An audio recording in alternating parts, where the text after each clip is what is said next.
I noticed that some of our kids were being labeled as being troublesome when it wasn't, or hyperactive. Some of the praise singing that happens, to our kids back home, from loving grandparents, loving uncles, loving aunties. So our kids come with a strong sense of personality and strong sense of identity and confidence. They come, they speak loudly like we speak loudly. They laugh loudly like we speak loudly. They come with the Nigerian aura, and all that. And it just seems a bit much, for their counterparts. Their counterparts start to withdraw. And remember, the child is now moving towards puberty, adolescence, when they're very self-conscious. They want a tribe to fit into. Meanwhile, they're sticking out. Not to talk of the fact that we're called visible minority. I think that was my biggest shock, actually. Getting here and being told that I was a visible minority. Yeah. I wasn't sure if it was an insult or if it was a compliment. You guys know that it's really becoming alarming right now. Marriages are struggling in North America, in Canada, in the US, even in the UK. We come from an environment where we do things a certain way. There's a hierarchy of leadership that we have in all African homes. The man is the lion, he rules. The head, the tail, the neck, We have all those divisions of the parts of what forms the home. We're struggling to adapt to this new environment. Adaptability. Where we find ourselves, where the culture is different. You don't necessarily have to be the head. You can be the tail as a guy. You can be the left. Easy. You can be the left hand as a guy.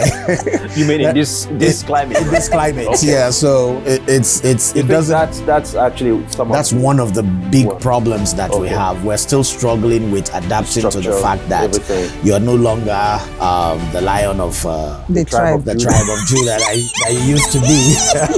And then for the females as well, there's a new consciousness that's now I'm no longer the neck. I don't necessarily have to be the tail. Right. I can be the head. Why not? I want to go to the very background of all this. Okay. Every human being is created to be individual. Yeah. So when two people joins together to become husband and wife, that individuality is broken. It becomes a union. And it's not only them. The union in Africa extends further than the couples. Union parents, in-law families. Here, they are very, very proactive to understand that singularity of every human being. So whether they are married, they are not, they are in a relationship, they still exist in their individuality. We don't do that back in Africa. Once you are married, you become a community. Right. Not community of your home alone, community of extended family. So when we come here and realizes that the tension, the strain here, the changes, the adaptability does not permit us to 100% be committed to that community that we thought we had. You only have each back other. home. Yes. It becomes something very strange. But do you think that the Nigerian woman is doing better in terms of adapting to the new environment than the Nigerian man? But it's relative. When you say adaptation, I don't know what you're talking about. Adapting to this new society now, the fact that when you get here now, Mary cannot wash plates for you because Mary is no more your employer. Mohammed cannot open your gates. You don't even have gates. How do you expect your husband to go wash plates? Exactly. That's exactly what we're saying. Yakubu, why should he tell me? What do you mean?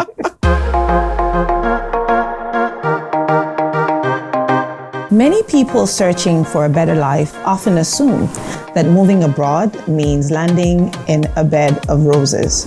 Unfortunately, the reality can be very different. From culture shock to finding community, rebuilding life in a new country can really take its toll, especially as we try to hold on to the culture and the values that shaped our identity. Absolutely. And on today's Niger Now, we are diving into what really happens to Nigerians, individuals especially, and with their families on the journey to a better life. And then we are asking this very important question: how can this move truly become a genuinely positive experience for everyone that is involved. For me, guys, gentlemen, good to have you again. I would say, like I said before, I moved here because I thought I was going to get a better life. Modele, I don't know if it's the same thing, but I'm going to get you guys. What it depends. What does better life mean to? How do you define it? It might be different from mine. Thanks for having us. For me, better life can mean a number of things, ranging from financial freedom to security. Why did you pack your bags and come into the snow? For me personally, I wanted to make more money. Okay. It was money for me. And I'm not going to mince words. Are you making the money now? Well, I'm not where I'd want to be, but... not where you used to be. I'm not where I used to be. So I could have been thinking of changing jobs if he's making money. Well, for me, I think it's the overall availability of infrastructure that could drive the skills that I think I have. Yeah. You know, we know where we're all coming from, even where we have some of the economic resources, we are not able to have those infrastructures around us to help us drive and promote the skills that we have. So I felt, maybe a change of environment could do that. And then you think of the children that you have and say, okay, maybe they could also get something better, a better deal than you have. That way. That was what prompted me. You mentioned infrastructure. I have to agree with you there in two instances.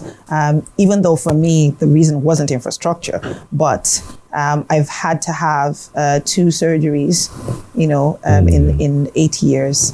To think that I didn't have to pay for those medical interventions, so the healthcare, and then my experience in the first week, of getting here and just not having to draw the gen. Just not have to speak to Mohammed to help me to, pull the gen. The fact that it was quiet, like back home, there would be power, alternative power, but there was no noise. It's what I'm saying. I didn't. It was just my brain felt calm in a way that is very hard to describe for the first time, and it was consistently calm for a week. Like the gen didn't. Oh my goodness, it was a thing. Yeah. Personally, when I landed here, I was trying to chat with someone the other day. I landed here on September 1st, and that was a holiday. Labor Day. It was cold, and I was coming from such a hot place. I don't know what other person's experience would have been. I mean, when you landed here, what hit you first?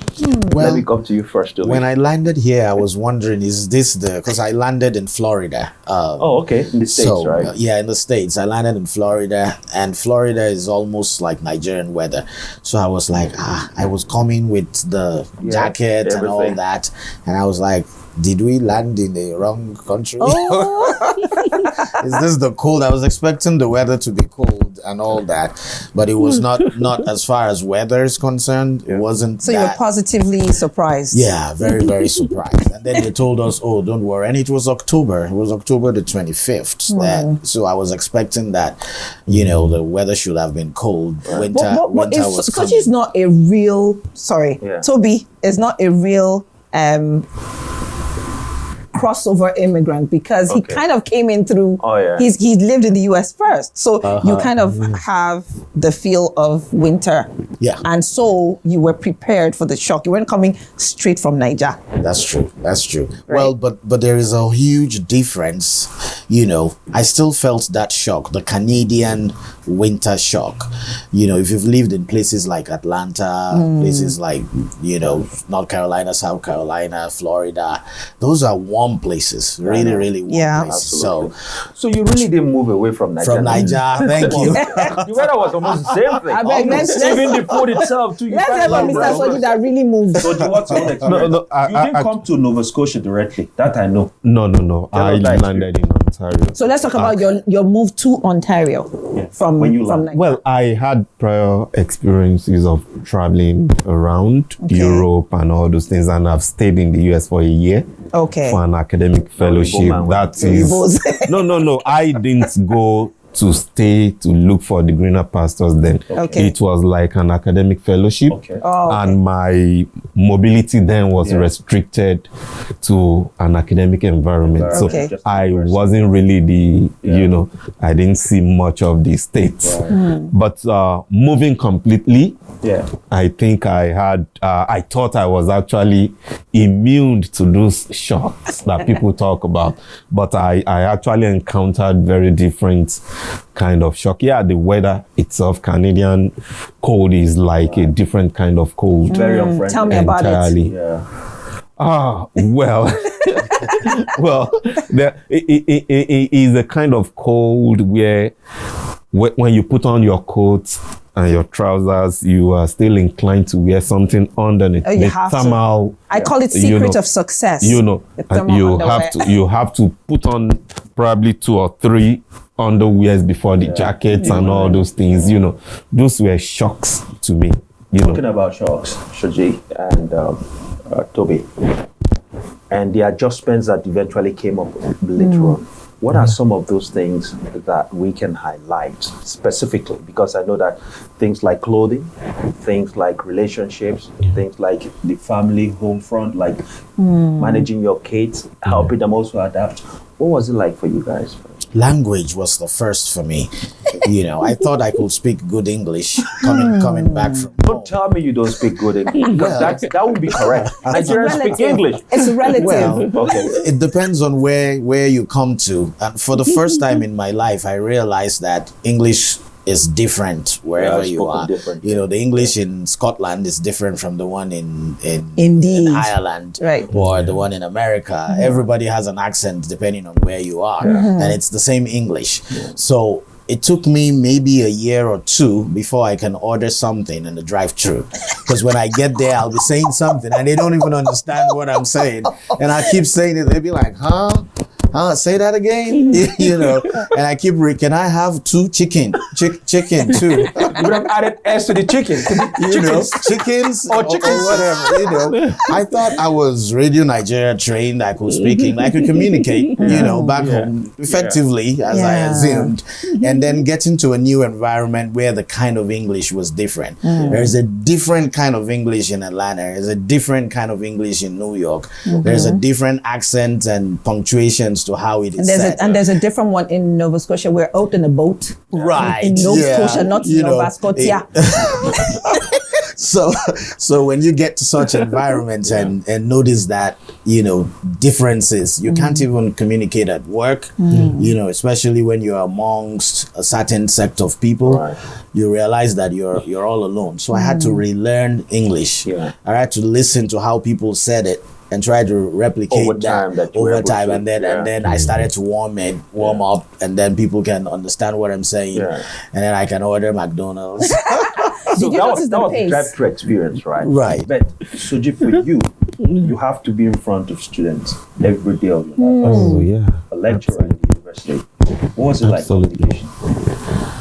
Well, Don't forget the experience you shared the other day with me. oh yeah.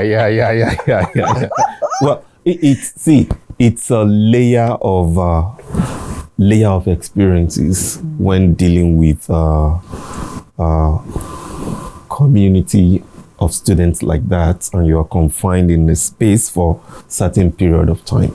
And we also have to be mindful that these are students who are diverse in their own outlook, who have different characteristics. So apart from trying to battle with hearing them clearly, and making yourself to be heard clearly. You also have to battle with the peculiarity of each of those students. Like what I shared with you yesterday or the day prior that you are trying to expose is the the communication angle, especially through email, like a student just email you and say, "Hey, can I submit this assignment instead of this?" And you keep wondering, is your name Hey? It's like, Bye. at least there should be something like hello. Hello, sir. Even if you don't put the sir, for God's sake, I'm not Hey. Yeah. You're a professor. Yeah, and so you try to reflect on those things like, no, this can't happen home. But then as someone who you are outfitted with that kind of mechanism to understand that students have their individualities and peculiarities. They come from different homes, they have different cultures, so sometimes they could throw what we call tantrums sometimes, and you have to regulate that. So lots of understanding, lots of patience. To be what about the pace? Did you ever receive any feedback about the pace of your speech? Because that happened to me here. I was told, you talk too fast. And I felt I was talking normally. So I did, over the years, have to learn to speak slower. Did you? I think it was the opposite. This is the Lagos experience that brought you here. Because that's how we talk. How about you know, that kind of thing. So I feel that's probably what you brought with you. But it's what I had. I came as I was. Yeah. But there's this other aspect that tends to be worrisome, right? Parents, marriages, children, the impact and all. You are a mother. Yeah. What's going on around there, I think? There was a lot of culture shock for me, and in 8+ years, going on 10 years, there's been a couple of things that I've noticed. First, from back home, most Nigerians and immigrants who would make it through the rigorous testing system that brought us into Canada would have to have been people who could afford the full range of domestic staff as support. So nannies, maybe even cooks, maybe chauffeurs, not to talk of, the support system of the extended family, on both sides. Which is always there. Which is always there. And we don't seem to have that here. Not at all, except if you're going to, like what you'd have to pay through your nose to get a fraction of what we got for peanuts, back home. So the first thing that I noticed is that when I was coming as a mother and as a woman, I was coming out and I was just bringing my kids. So I was thinking about a better work experience for myself and better life for my kids. But I forgot about the support system for the kids, that they would be uprooted from their support system, coming almost into empty space. So what I found, because I did, have my first job as a lunch monitor and, like working with kids, of new immigrants like myself, observing my own kids, I found that the kids had some type of like a withdrawal syndrome, like with their nannies, they'll always have someone to pick them up when they fast, and things. But here, you're expected, how it is in the international airport. Once you get there, you're there with your baggage. Do not leave your baggage unattended. When you're moving, your baggage needs to go with you. That's the life we brought them into. And all of a sudden, someone is telling them, don't wet your pants. Go into the washroom, take care of yourself, sit down, why are you crying? Don't cry, explain to me with words. And that I found, was difficult, for some of the kids that I had observed, so being used to tantrums, and so in the community that they had come into, I noticed that some of our kids were being labeled as being troublesome when it wasn't, or hyperactive. There was also the thing, like we're back home, generally speaking now, a lot of, parents would just, provide, how it is back home, you just provide them with candy, chocolates, sugar-based snacks drinks, and diets and drinks back home. So they have that in their system as part of the lunch pack that goes to school. But you come here and you put that in a lunch pack to school. The child gets to school and they're being described as hyperactive, because Pop is baby Heineken. The sugar rush, comes on these kids. And then the teachers are complaining that, the kids are boisterous. And so the teachers are having to correct our kids more than their other counterparts. And then our kids are feeling withdrawn. This is now moving up. We've talked about maybe something like the 0s to the 10s. Then puberty hits our kids.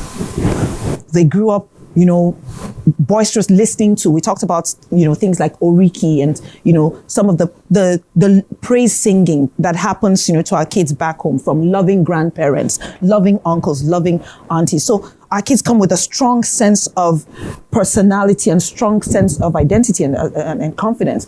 They come, they speak loudly like we speak loudly. They laugh loudly like we speak loudly. They come with the Nigerian aura, and all that. And it just seems a bit much, for their counterparts. Their counterparts start to withdraw. And remember, the child is now moving towards puberty, adolescence, when they're very self-conscious. They want a tribe to fit into. Meanwhile, they're sticking out. Not to talk of the fact that we're called visible minority. I think that was my biggest shock, actually. Getting here and being told that I was a visible minority. Yeah. I wasn't sure if it was an insult or if it was a compliment. I didn't know what side, of the fence. So with kids. I mean, do you think our kids are actually struggling to fit in here? Because you find that some of them are now beginning to adapt or adopt the lifestyle, the cultures. Absolutely. And sometimes when they get home, you speak to them in a language, different language, and then they get to school, they have to be in a different tongue. That's tongue true. And tone and everything. Do you think they're struggling? It's a real struggle, but my what do you brother. think parents should be concerned about? Do they have to take them back to Africa at some point? If I could wind back the hands of the time, I would have done a lot more research about preparing the kids, because I attended an orientation that prepared me to settle, but I wasn't thinking about the kids. So if I had to do it over, I would say an orientation for the kids, some trial runs that allowed us to be a family without our support system while we're still in our support system. Those are kids you came with. And how about the ones who were born here?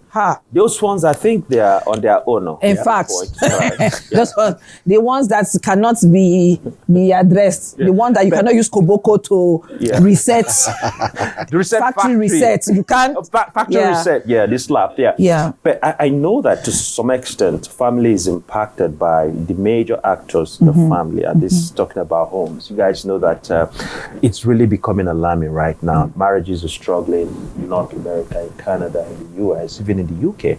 We're having wives call cops on their husbands breaking up.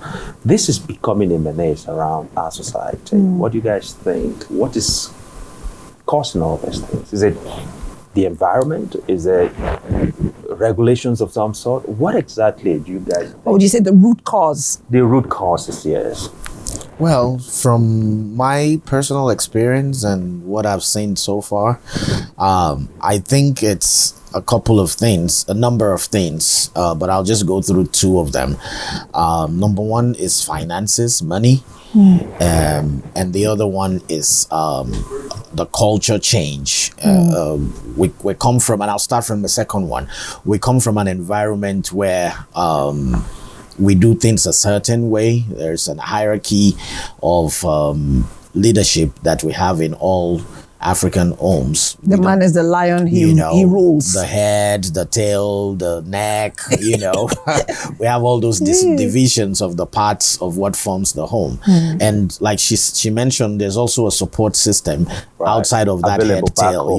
There's a grandma, there's a niece and nephews, cousins, and it's a whole body of structure that makes what our homes are back home. We don't have none of that here. And we've been transported into and planted into this environment where they have their own culture, that is very different from ours. So we're struggling to adapt to this new environment. Adaptability. Where we find ourselves, where the culture is different. You don't necessarily have to be the head. You can be the tail as a guy.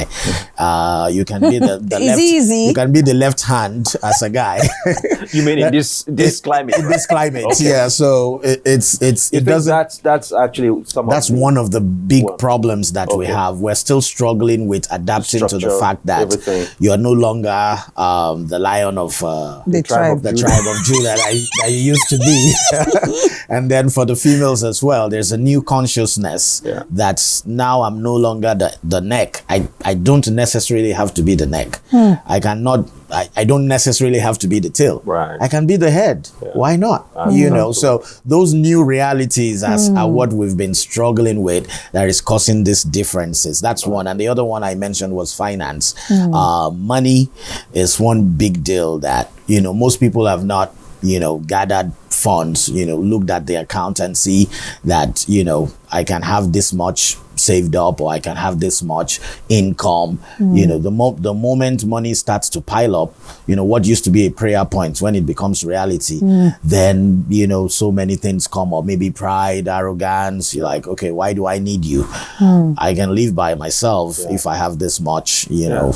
Oh, well, there's taxes. Don't forget the taxes also that makes the big money end up being it was nothing, big, you then know. all of a sudden it wasn't big again, and then all of a sudden anger now comes in. Frustration and all that comes in. So I'll stop on those two for now. But sorry, I have a question. Yes, I have a question for Toby as like a follow up. Well, maybe not a question. I want to just throw something in the works and see. You mentioned, you touched on adaptability. Yeah. You're moving to a new, so adaptability, it seems like it should be a no-brainer. But do you think that the Nigerian woman is doing better in terms of adapting to the new environment than the Nigerian man? No, but I mean, it's relative. When you say adaptation, I don't know what you're talking about. Adapting to this new society now, the fact that when you get here now, Mary cannot wash plates for you because Mary is no more your employer. Mohammed cannot open your gates. You don't even have gates. How do you expect your husband to go wash plates? Exactly. That's exactly what we're saying. Like, Yakubu, why should he tell me? what do you mean? Did he not use the plate to eat? Did I not use the plate to eat? But I guess Mary was the umpire in Nigeria. There's no Mary here now. I want to go to the very background of all this. Every human being is created to be individual. Yeah. That is just sacrosanct. Yeah. We are all created to be individual. Yeah. So when two people joins together to become husband and wife, that individuality is broken. It becomes a union. And it's not only them. The union in Africa extends further than the couples. Union parents, in-law families.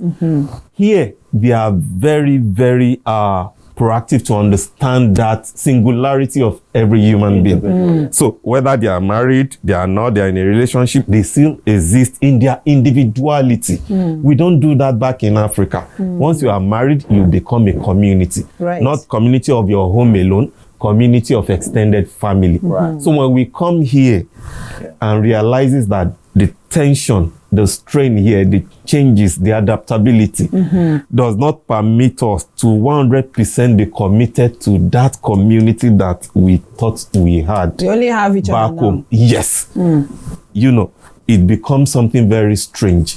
For instance, I was telling you a few days ago that COVID hit, and for the first time, I'm finding myself and my wife in the house 24 hours ever since we got married. It had never happened before. One person had to be out, you know, doing so. Even when we are not at work, maybe she's out with her friends, I'm out with my... But now so are you saying it wasn't honeymoon? No, it was. What I'm just saying is when we realize that we are existing in a new society where the individuality is appraised and the community is a little bit, you know, not as we elevate it in Africa. It's a shock. How is that supposed to impact a relationship that was already beautiful? And that comes to where you are driving at, the 50-50 stuff at home.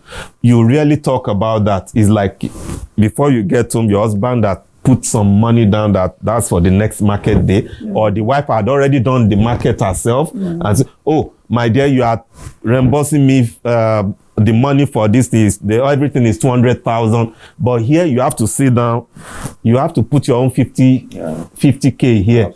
Because I'm putting 50k. Oh, the house rent is $100, bring your own 50, and it becomes like a new calibration to your existence. Talk of the running of the home. Yeah, the running of the home too. You know, you have to shift things around to conform with the new society. And these are shocking things. They are shocking, but why do we allow? Because at the rate at which marriages are breaking up these days, it's alarming. I guess that's my major concern.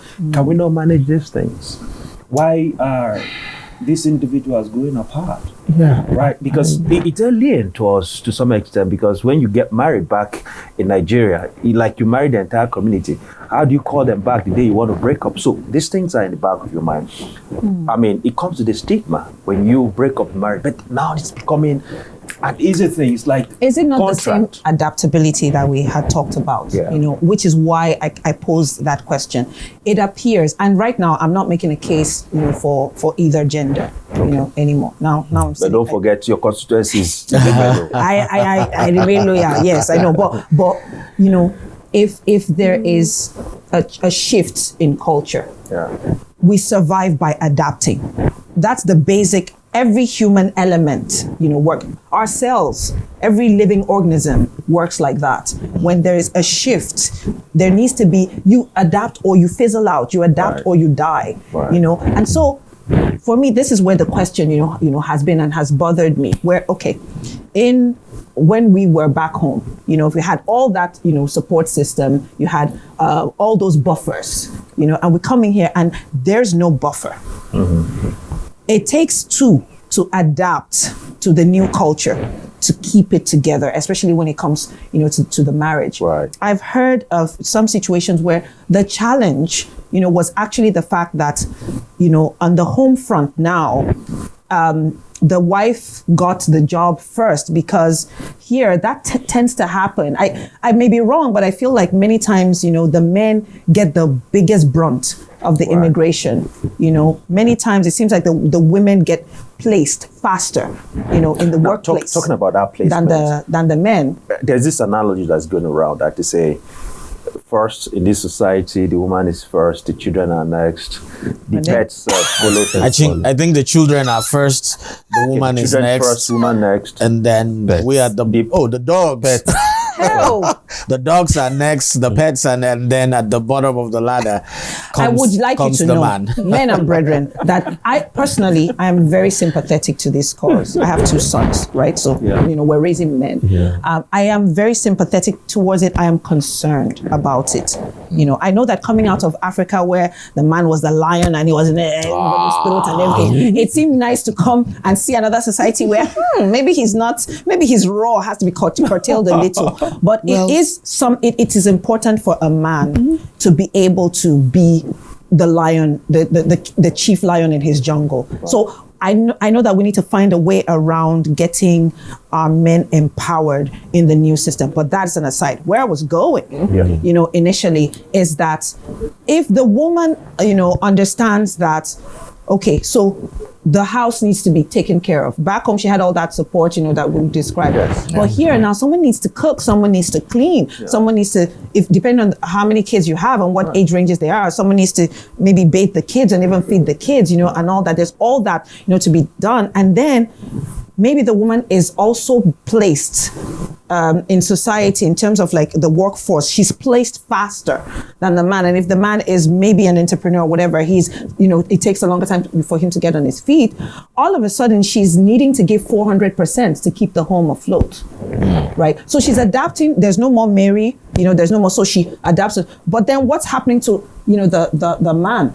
Is he able to now chip in and see that, okay, there's nobody to pack up the plates now when I finish eating? Can I maybe take my plates, you know, can I run the dishwasher? Can I maybe take out and in this scenario that I was talking about, the woman found herself in 400%, you know, and the man was having trouble, you know, pivoting from everything he knew in Africa, where he just came and dinner was ready and everything was ready, and you know, all he just did was maybe sign the checks.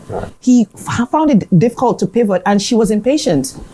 And she walked out. I can imagine that. But again, we have also community, the role of the community we find ourselves here. Do you think the community is doing enough to help people emotionally? Because again, like you said, we all came in here. Somehow we came with the expectation that life would still be like it used to be back home, but sorry, that's not happening anymore.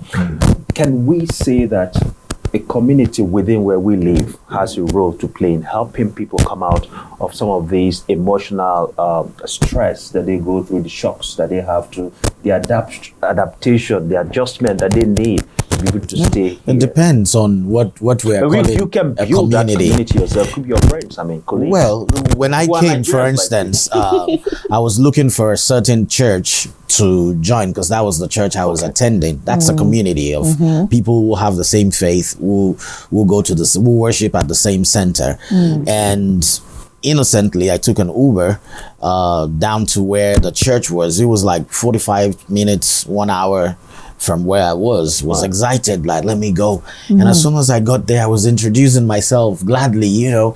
I just came, I want to join this church. And I felt cold shoulders everywhere. Everybody turned around like, no, that's a new guy, that's trouble. I'm not gonna drive you all around. Maybe he's looking for handouts. You know, that's an assumption. It might not necessarily be. Well, I felt it. That's what everybody turned. That's what you felt. No, but that's what I felt. Okay. Nobody was ready to listen to me. Nobody was ready to even listen to what I had to say. Like, you know, I'm a new member. How do I join here? I had a unit I was working at. You mean community has failed you in that? Yeah. That's what I mean by, it depends on what we mean by community, because sometimes the community is actually the opposite of what you need, what you are looking for to settle you down. But of course, there are instances where community can come in, can help you stay together as a family, can help you situate, can help you even survive your first 6 months, help you place your kids in school, get settled, you know, what about, get a job and all that. What was your experience like with community? And helping to find this. Let me pick on Promise's keyword, build. I think building is, I don't think the community is existing. I think what we need is to start building. When I was coming to Halifax, I told my wife that my biggest wish is to have a kind of weekly communion, maybe every Saturday morning with men. I am not being chauvinistic here. I just want a community of people I could relate with. Men between the ages of 45 and 55 that we could every morning, Saturday, maybe like 2-3 hours, have tea, banter about soccer, about our ambition here, about whatever. Be honest about challenges. Yeah, but when I got here, I think the 1 or 2 people I have had interactions with are those who have the proclivity to just talk about women. And I am not giving to that. I tell people at my age, I don't think. Bless your heart, sir. It may be my calling, but not at my age. Like at my age. It is not your calling, just accept. No. I'm just saying maybe decades back. I'm saying decades back. So your wife. Don't mind it is not my calling. It's not your calling. It is never my calling. No, but it is never my calling. On a serious note, like for the community that you're trying to describe now, in that community though, would men be honest about their challenges? Like the man who is washing dishes at home, would he honestly share, then let another man know that? Absolutely. But Soji might be coming from a particular point that maybe the men are not getting enough Zioza room, or is that why they're talking about? Well, I am not adequately equipped to talk about. I believe that we are doing our quota. I will now speak up for my constituency. But really, we are doing our quota. What I'm saying, we are cooking, we are cleaning, and we are taking care of the children. We are helping them with the homework. When we finish again, we enter the other day, we say, open your leg, and we are there for you. What I'm trying to say is that as a Nigerian, honestly, we are constant overachievers. Even back home, everything we want to overachieve it. So when we come here, we don't really have time to build a community. Yeah, we may have WhatsApp group, Nigerian group, but real community, we don't have the time. Everyone is trying to meet up with that fast pace and life of trying to achieve. And so I think we miss out in building community. And the only people you could look out to, my marriage is having issues, let me go to those people who they are single parents. So what are you? The battle? The thing they will tell you if you're having problems with your marriage, my guy, get out of it. And to the women, if you have problem with your marriage, you can't kill yourself. Marriage is not about do or die. Get out. You know, I mean mostly the white communities that you feel, oh, these are people. Because their values are different. Right? Yeah, values are different. But for us who have the same values, I think we have not really built that community that we truly need. Would you talk to a man? Would you, in a men's gathering, if a community, like if we're able to build a man's cave like that, would you be honest about your struggles in there? Men have no problem talking to themselves on a daily basis. Right. We find it very easy to open up and communicate about our issues. So associate yourself together and start telling yourself the truth. Well, now. but the thing, our lives better. I think he mentioned something about the Nigerian community that is distinct, that is peculiar to us. We are overachievers. That's the word he used. And I want to put a little bit more salt into that word. Okay. I think we do it a little bit more. We kind of compete with each other. You know, it goes a little bit further than that, to the point where rather than compliment. Yeah, rather than compliment, or collaborate. It becomes like a competition, you know. And I think it's peculiar to us Africans, specifically Nigerians. And if we look at other sects, maybe, you know, if I'll mention names, Indians, for instance, is a group of people, Chinese people, the Asians is a group of people. They have this community we're talking about. You know, they can easily say, I need someone in cybersecurity, and in 2-3 days, that guy is working. They can easily say, I need someone who is in medicine or a faculty professor to handle my thesis. In 2-3 days, they've sorted it out. It's harder to get such favors. You know, we don't even have a community. We don't have a backlog of people doing the same thing that can organize or coerce those kind of activities. Not to talk of asking for favors from them. So when it comes, it becomes like a competition. If I'm doing it, I don't want any other person to do it, or I don't want other people to be on the same platform, or you know, it starts to be like a competition, more or less. Like you're just hitting it where we needed to hit it, and it's a very good point on which we might just have to wrap up here. And I think we all agree that the challenge is real, the shocks are real, but the adjustments is necessary. It's and necessary, at the end the of adaptability. The day too, we need to do away with this competition thing. The community should be not just the other room adjustment is also. The other room. You have been emphasizing. The other just trying to men and brethren. Absolutely. So I think generally we are doing well so far, but we need to touch up on some of these other areas. We need just to so build, that to truly build. So a lot more building, a lot more community. What can we do for our kids? The diet correction, I think, should come from families at home, and not necessarily, don't wait to be told in school. Take out the sugar, take out the pop, especially when they have to go to school. There will be a withdrawal, but if we can replace that with fruit and vegetables over time, healthy, for our kids, healthy eating, you know, healthy eating, keep our kids active, you know, and also help them to understand, you know, a strong sense of identity. If they're not getting it from outside, we need to work harder. Identity. In fact, that's going to be the next topic about our identity and how we can actually amplify some of those very good side of our country. And I think we are in a very good place to call it a day on this. And then so we'll wait for the feedback from our viewers, the questions and whatever they feel.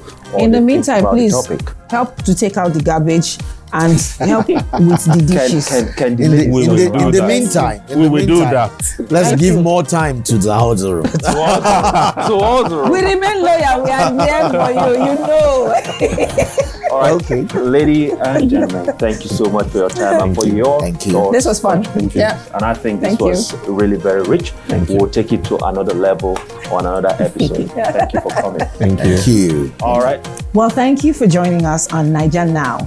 If this episode resonated with you, share it with someone who might need to hear it. And don't forget to subscribe, leave a comment, and follow us for more honest conversations about the Nigerian experience at home and abroad. Right. So until next time, make sure you stay tuned. Make sure you follow us. And we'll see you soon.